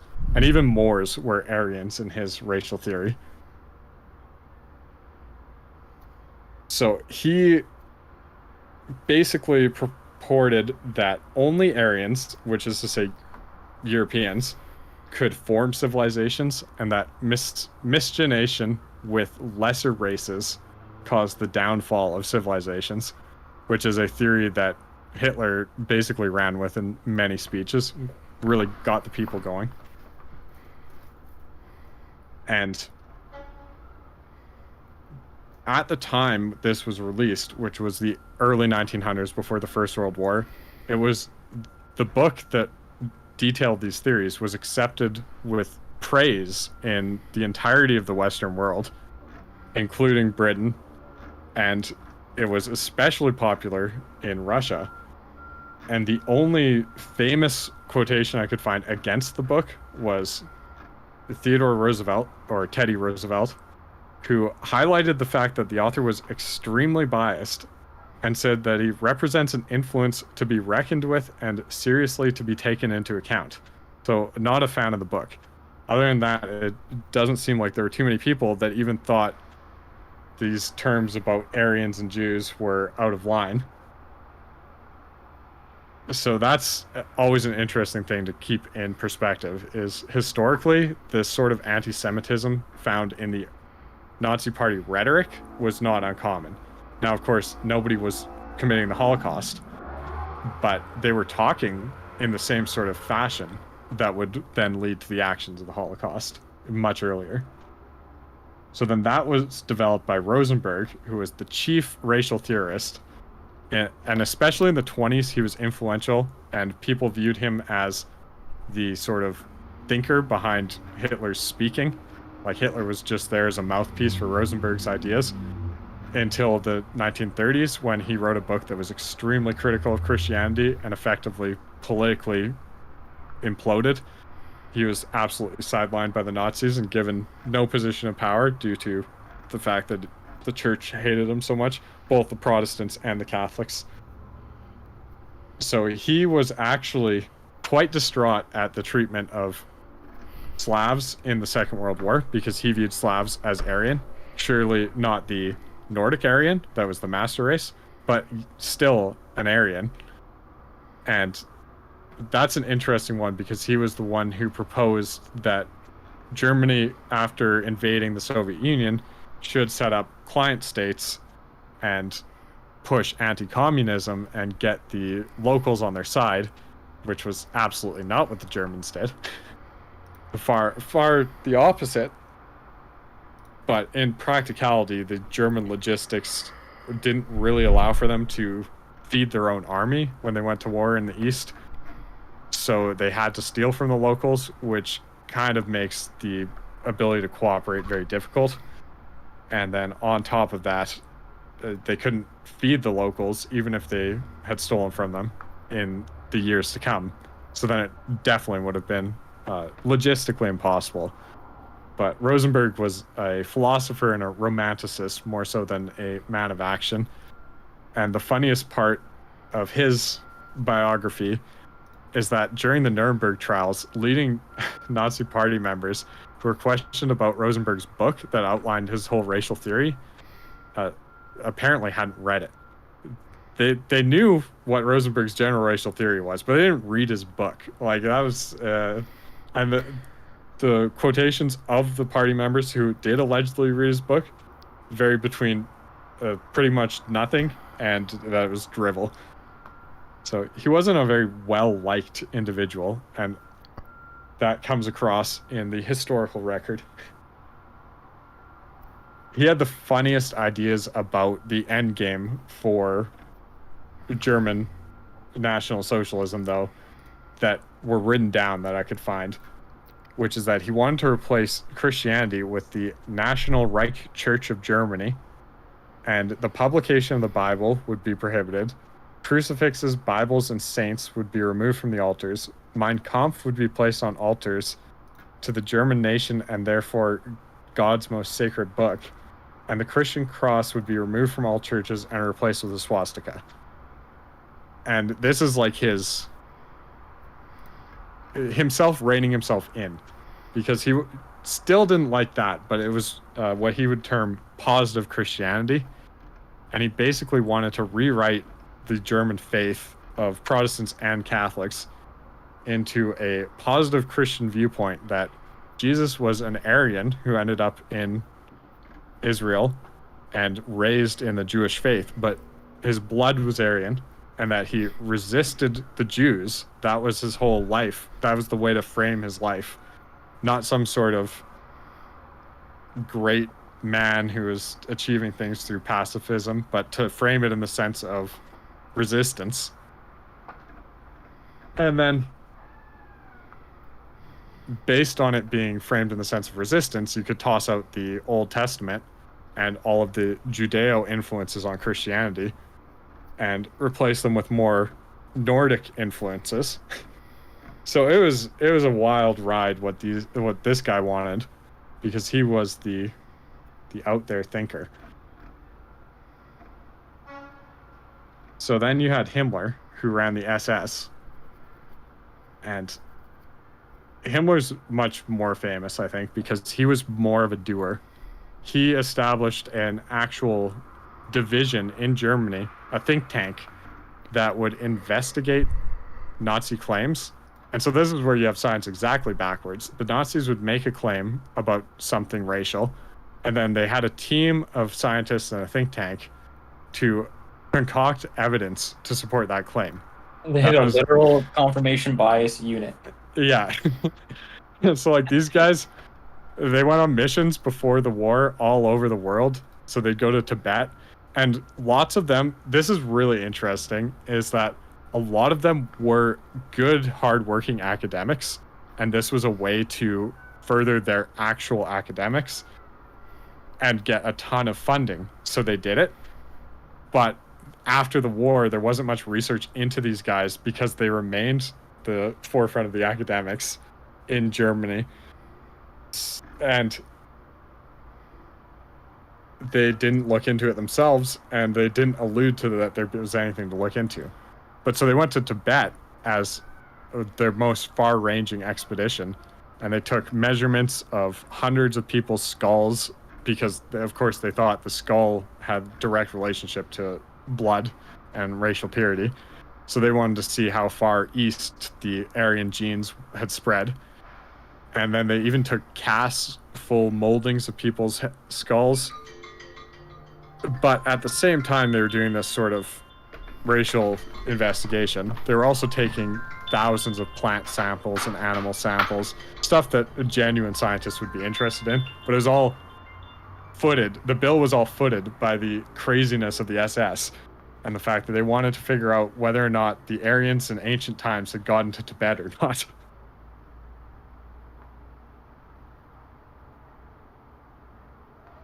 So an interesting thing with Himmler's goal of the SS was that he wanted to create the elite order that would run Germany after the war. And so he enforced strict racial purity through family trees back to the 1800s and skull measurements and everything. This is before the war. Afterwards, he loosened up a bit on entrance requirements for the SS. And then he wanted every SS soldier to marry a pure German girl and to have 4 children, of which 40% of SS soldiers managed to even get married. And of those, almost all of them only had a single child. So complete failure in that respect. They also started the Lebensborn project.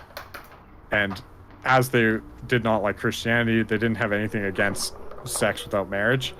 So in this Lebensborn project, they would select ideal fertile German women and have them bear children with fertile German men in effectively a nursery in the middle of nowhere, because then the women would have some sense of anonymity.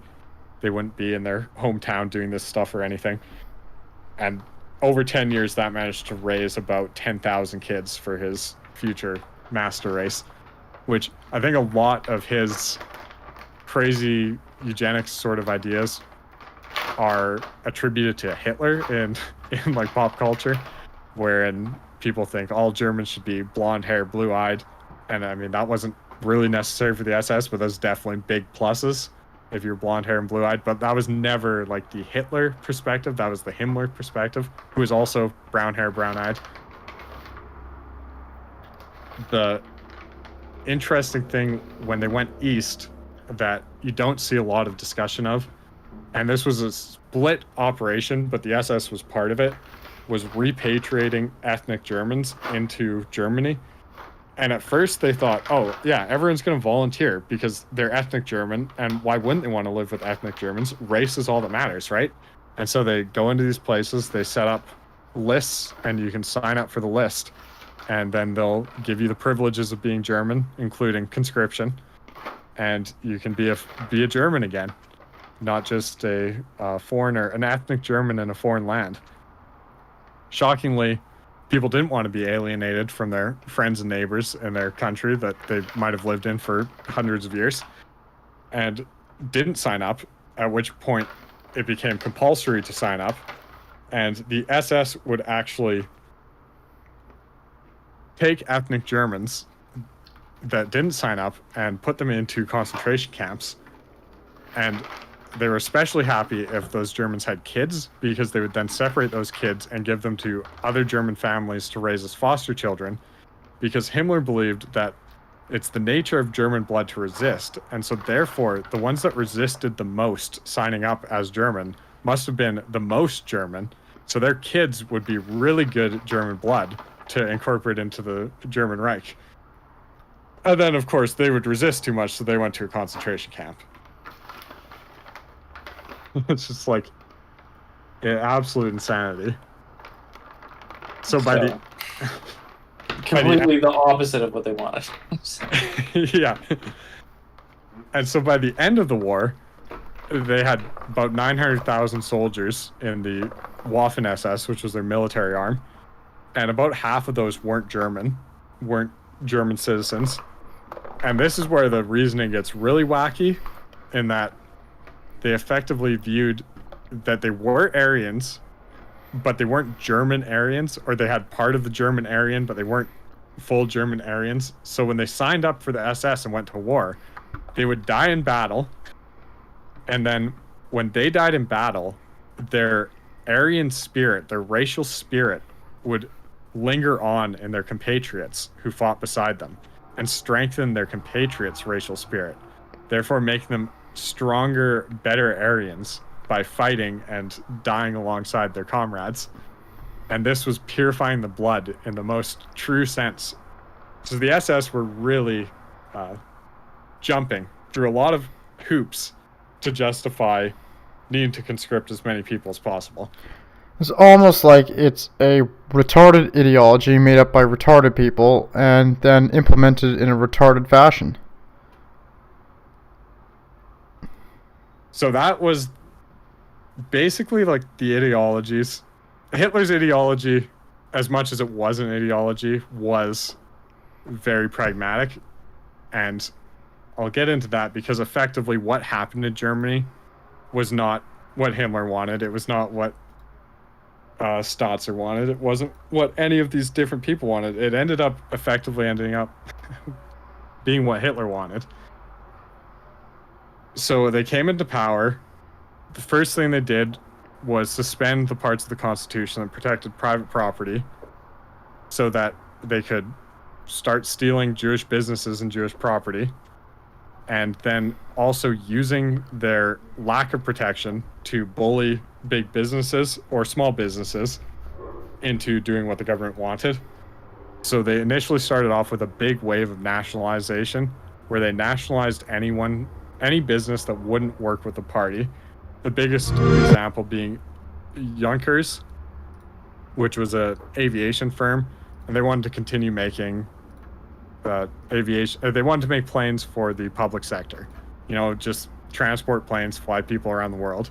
The Nazis wanted warplanes, so the Nazis effectively stole the factory and all the patents because they had no legal defense for a company in Germany after the suspension of rights and privileges. So they stole the patents, stole the factory, and started running it. And that pretty much just sent the message to every other company in Germany that if you don't get with us, then you're going to lose your company. And then once they had done their wave of nationalization, they began their quote-unquote privatization of the industry, which I believe would have been more effective than keeping it nationalized. But it was that they would give the industry, the corporation or the business, to either a party member or a newly created council, which was a subset of the Nazi Party. So that the Nazi Party was running it, or a Nazi Party member was running it, but it wasn't the German government that was running it. But it's still essentially socialism. It's just like you add it to somebody who is just a wing, like just an extension of the government. Yeah, so this is where I ran into this debate online, which surprised me as to whether or not Nazism was socialism. And basically, if you accept that socialism is state control of the means of production, which is the basic definition, then yes, it was socialist because the state had control of the means of production. So the Nazi Party had control of the means of production, and the most obvious socialist principles you ran into were price fixing, where the price of staple goods was set by the government and you couldn't charge more or less. and they actually had plainclothes officers go around and try to buy things for higher than their set price, which I would personally love to be on the receiving end of. Like, how does some customer walk into your store and be like, yeah, you know that coat for $5? I'll give you 6. They're like, no, you know what? I'll give you 7. Very pushy customer. No, that's weird. But they obviously found ways. And the government was also in control of all distribution of raw resources, whether domestic or foreign, so that instead of buying your raw resources on a market, you had to convince the Nazis that you needed the raw resources to run your factory for the good of the German people. It got to the point where businessmen in Germany, in Nazi Germany, studied Marxism so that they could understand the economic principles under which they were trying to run their business. Sounds like a system that's not particularly functional. Well, this is the interesting thing, is that it was terribly dysfunctional, but it was like the Nazis got in and redlined the German economy for about 8 years to the point of explosion. So by 1936, which was about 3 years after they got in, so maybe 2 years after they started their economic reforms, they were spending more than 10% of their income on the army. And there was a large faction of predominantly economists within the Nazi Party that said, this is not viable. This is going to run our country into ruin. And we need to start trading with the rest of the world again, because they were trying to be autarkic, which is to say they would produce the goods they needed within Germany. And if they couldn't do that, they wanted to trade for the goods they needed with countries that were within their sphere of influence. So that ended up being predominantly the southeastern Europe. So Romania, Bulgaria, Hungary, Austria before they onslaughted it. All countries that they could control because they're smaller than them and effectively bully. So that was their economic policy. And they had a choice in 1936. Well, it came down to, in 1936, the economy was going to blow up in a matter of years. And Hitler went with the continuation of the autarkic plans because that fit into his worldview. And that meant that they created a 4-year plan by which, within 4 years, the German army was supposed to be the most powerful fighting force on Earth and ready to go to war. And 1936, they said 4 years, that's the go button. Because if we don't go in 1940, we're not going at all. Like, our country is going to implode. And this caused much distress to most of the economists in Germany because obviously they had to go to war at that point if they kept running things the way they ran them. And by the end, right before wartime, they had spent 100 billion Reichmarks in their time running the country, as opposed to an income of 60 billion. So they were deficit of 35 or 40 billion. And 60% of that spending is estimated to be on the military. So that's like almost the only thing they spent money on, for all intents and purposes, was rearmament.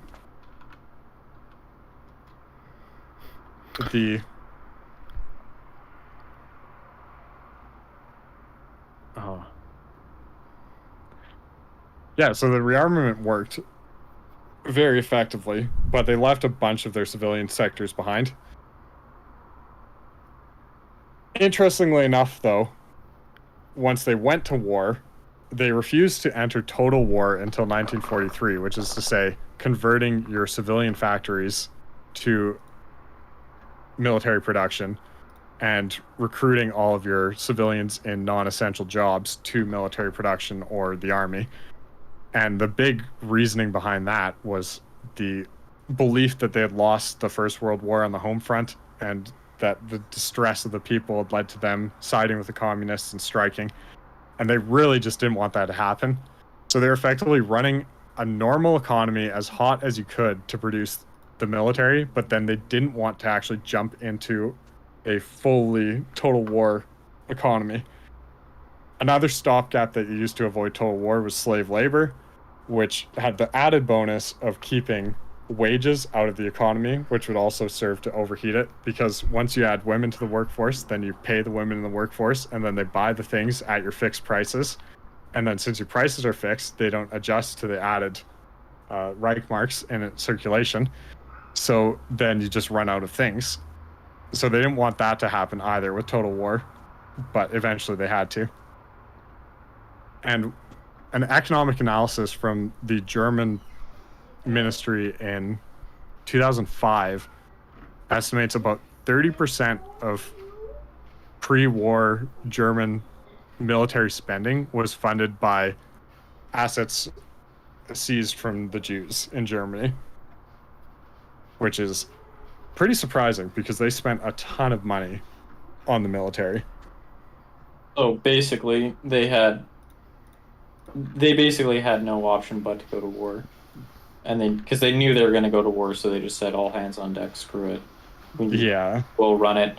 We'll run the economy in a totally unsustainable way, rack up debts, and not give a shit because when the war starts in a few years, it won't matter anyway, right? Yeah, once they go to war, who's going to be calling on those debts? And I mean, people still did call on the debts inside Germany, but they had assets that they had then seized in Poland and France and Austria and Czechoslovakia and Russia with which to pay those. Right. So, yeah, it was pretty interesting because they tried their best to have some of the advantages of a market economy as opposed to all the negatives of the pure socialist Soviet economy, which by estimations I've seen was finally starting to hit its pre-revolution levels right before the Second World War, which is like a 20-year recovery period almost from their revolution.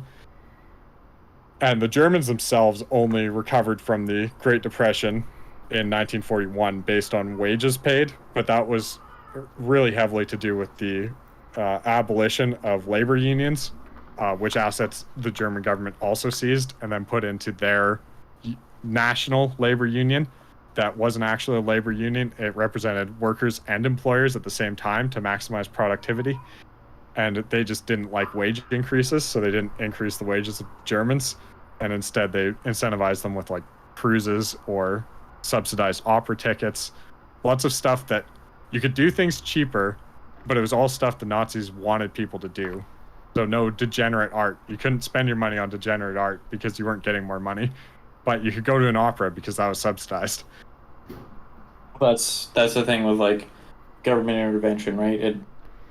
It distorts things, but it never like say price fixing, right? It just artificially, if you fix it at a lower price, it's going to artificially increase demand, and then you're just going to run out of things. Yeah. It's not like you can magically make more things by saying the price is lower. There is X amount of bread. Just because you set a price of a loaf of bread at whatever below market rate, however much below market rate, doesn't make more bread. It just means the demand shoots up, and actually the supply declines, right? Because why would you, as a bread maker, if the price that you can get for it is less now because government said, oh, you can no longer charge more than $2 for a loaf of bread, you're just going to make less. Get less money for it. Yeah. Down, so it's just all around disaster. And then I guess to wrap up sort of the effect of the Nazi Party, because the war, everyone sort of knows the war. So they managed to resettle 1.8 million Germans at least from the east into what they consider Germany, but what is now modern Poland. And after the resettlement, these people were all on lists as being ethnic Germans because they had to sign up for the list because they're compelled to. And so the communists, once they took over Poland, effectively, if you were lucky as a German, you got ejected into East Germany. where you likely starved because East Germany all of a sudden had an influx of another 1.5 million mouths to feed. If you were unlucky, you got charged for high treason and executed. And if you were doubly unlucky, you were a double agent helping the Polish. But then eventually the communist regime decided those people couldn't be trusted after leaving them a few years and started prosecuting them, many of which were sentenced to death. So it was like just an absolute disaster for the German people. And the most interesting part of all that I found out while doing this research is that the first autonomous Soviet Socialist Republic within the USSR was the German Volga Soviet Socialist Republic, which was actually an area where the bureaucracy was all done in German. There were 300,000 ethnic Germans living there, among 300,000 of a variety of other minorities. And then as soon as Barbarossa happened, they were all shipped to Kazakhstan or Siberia, and predominantly to gulags, because they were viewed as potential traitors. But it's like they had a fully functioning mini Soviet Socialist Republic of Germans within the USSR.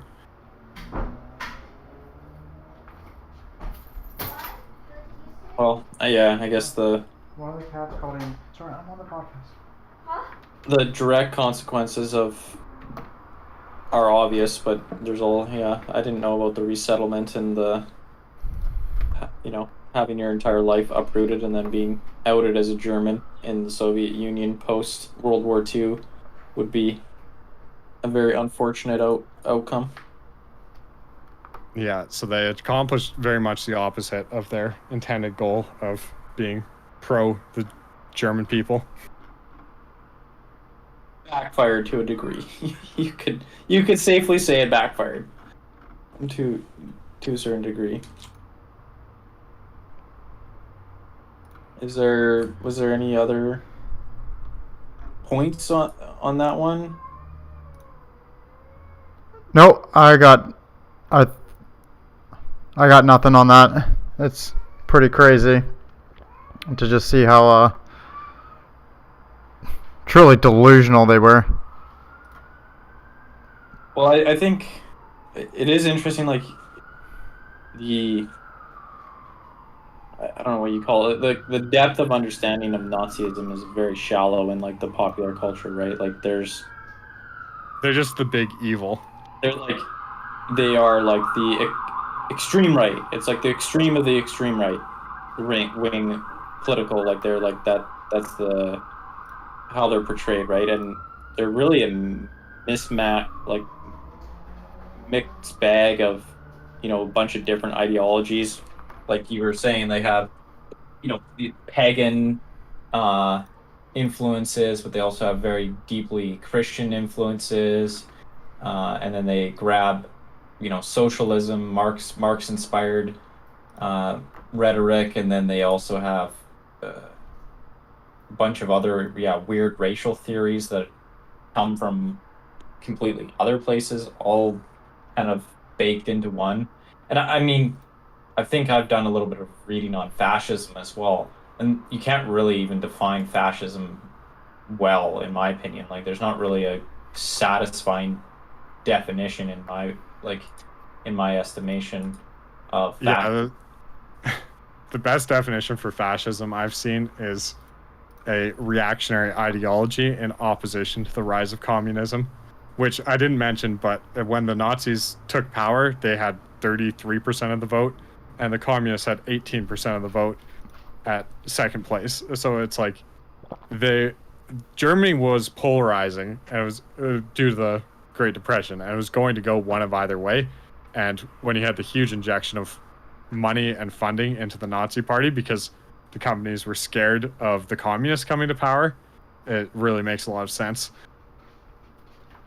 Yeah, and it's like you're saying, it's more like moderate socialists were reacting to the communists, right? Like it was slightly more, Hitler was a slightly more, or branded himself as a slightly more moderate socialist, and who put himself in opposition to communism, right? So it was kind of Yeah, in our modern, it doesn't really fit very well onto a modern political spectrum, and not very easy to describe because I guess you could say Yeah, like unless you're seeing a country looking down the barrel of imminent communist takeover, you're not going to see many similarities. well, and just like the economic argument or the economic classification is completely on the other side of the spectrum to the nationalism, right? Like you would associate, I think it's fair to say that nationalism is generally associated with the right, but socialism Yeah, is generally associated with the left, and you have two, and you were talking about how they're uh the Marxists would, I think a big part of Marxism was like the global workers' revolution, right? And that's what the German brand of National Socialism is different. It gives no credence to a workers' revolution across the world. It's really German first, right? And yeah, and it's international only until it secures its borders, allegedly, and then it's just going to be isolationist once if it had ever achieved its goals, it would have wanted to be autarkic and isolationist. The German version, right? Like it would Yeah, you secure the sufficient Lebensraum and then you isolate and point inwards, right? yeah, exactly. That was the end game for Hitler, at least. The real question would have been if they had won the war, how the corporations would have dealt with that, because then they would have really been feeling the squeeze of, ooh, this isn't going back towards the good times of capitalism anytime soon. Yeah, so it's a very like a odd mixture of ideologies and beliefs, and I do kind of lend credence to the analysis of Hitler as kind of just a very good at picking up on the vibes, right? Yeah, yeah, Like absolutely. Like the more you read about him, the more it's like this guy just, every time there's the objectively correct way to go for popular support, he took it. exactly, like he didn't have any sort of like, well, I'm sure he had his visions, but he didn't have like, I don't think too many deep convictions about, like the say the pagan stuff or the Christian, beliefs or whatever. Like he wasn't, I don't think he cared too much about that. He had what he wanted for Germany in terms of securing Lebensraum and basically payback, revenge, etc. Like he had his own motivations, and he was just really good at capturing support for himself and the party by playing on all the crowd energy and the crowd's reactions and stuff, and then just saying what they wanted to hear, regardless of whether or not he had any deep convictions about it. Yeah. Which, I mean, seems to be obviously the classic populist strategy, right? Well, exactly. Well, they went from 2% of the vote in 1928 to 30% in 1932. It's like they just skyrocketed off of the dissatisfaction with the fact that the Great Depression happened. Yeah, and all the other resentments in Germany, right? Like there was Yeah, lots of fuel for a populist fire, right? That always seems to be the case with the populist movements, right? Like the the population is particularly aggrieved over some set of circumstances, and it's very easy for whatever strongmen to come in and promise resolution to their problems, and doesn't even have to be logical or rational plans. It just has to be emotionally satisfying rhetoric, right? Which I think yeah. I don't speak German, so I don't know the original Hitler speeches, but a lot of it seems very emotionally driven, right? His speeches are very high emotion, right? Well, and he just captured the hearts of so many people directly close to him. Like Rome was about the only person in his inner circle at any point that didn't just fall totally into his cult of personality. Yeah, and that's definitely an emotional thing. Like people like him, right, or are convinced by his charisma or his aura. I think that's about all for me. Yeah. Yeah, that's pretty good, I think. All right, sounds good. All right, thanks for listening. Peace. Peace.